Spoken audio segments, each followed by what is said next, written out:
nyigiriza kati olwaleero minisita omubeezi owa Kampala Kabuye Kyoffa Togabye akuutidde abakkiriza n'abantu bonna obutatya n'obutajeemera tteeka lino nti kubanga lirina ebirungi bingi bye ligenda okuleeta mu kutereeza ekibuga. Mpozi n'okukubiriza abantu baffe bakkirize enteekateeka egenda mu maaso mu ggwanga lyonna ery'okutereeza ebyobusuubuzi. Bibaddemu amaloboozi mangi naye nga ekisinga obukulu kibadde nti twagala okutereeza ebyobusuubuzi byaffe mu ggwanga nga tukujja awakyamu odda awatuufu ate mu odda awatuufu ebintu byeyongerako ne bizinesi eyongera okukola ki okutambula. So n'okujjawo kiri batugoba tetulina gwe tugoba wabula tukugamba genda okolera awalungi ove wano awatali bulungi.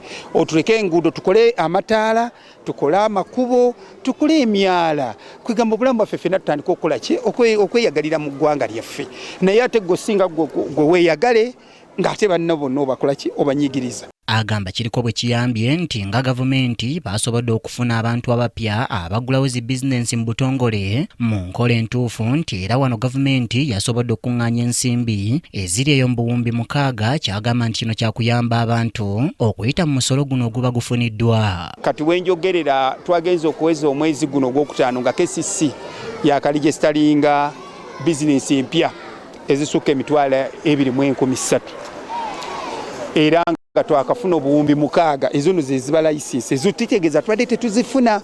So kakati ebintu bino bigenda bitereera abantu beeyongera okujja ne beenyigira mu kulaakulanya eggwanga lyabwe. Bino okubaawo nga Kyoffa Togabye yeetabye ku mukolo gw'okugulawo ekizimbe ekijja eky'ekkanisa eya Purposeful Living Church e Kulambiro.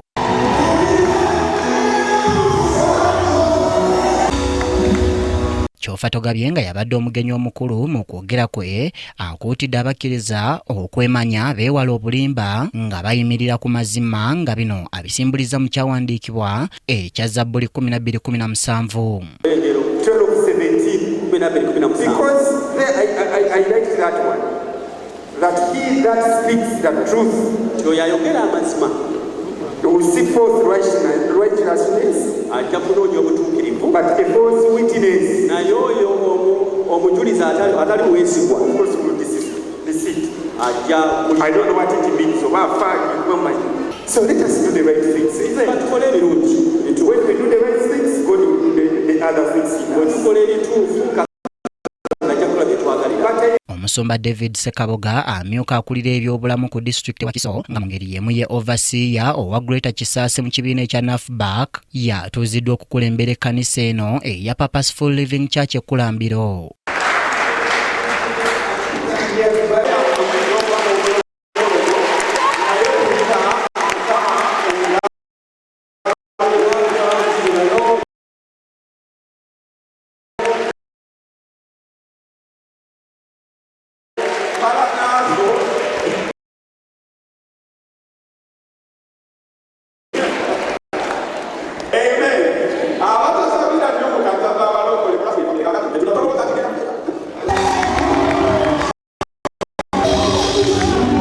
Wano asiimye Katonda olw'omulimu omunene gwe bakozeseza era n'ategeeza nti bingi byajja okubatuusaako. Batulira ekkanisa kifo abantu bayigira eby'omwoyo be bayigira ebyokwekulaakulanya era n'ogenda ku ddala eddala.